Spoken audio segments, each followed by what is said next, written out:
Toydan sonra evdə intihar etmiş 19 yaşlı Ləman Məmmədlinin atası danışıbdı.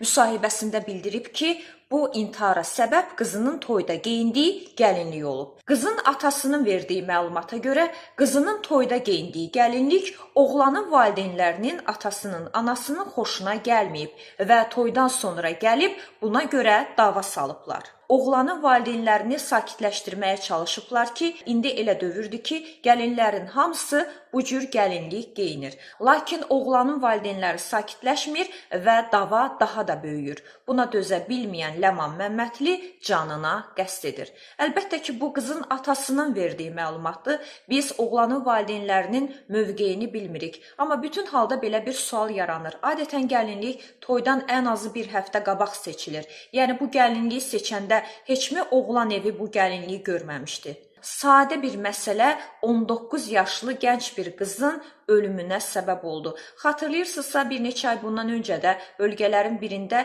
bir nişanlı oğlan canına qəsd etmişdi. Cehizlə bağlı bir məsələ idi. Və çox təəssüflər olsun ki, bu cür məişət məsələləri, bu cür xırda məsələlər gənclərin həyatına son qoya bilir. Dəyərdimi? Yəni bir cehizə görə, bir gəlinliyə görə bu gənclərin həyatına qıymağa dəyərdimi?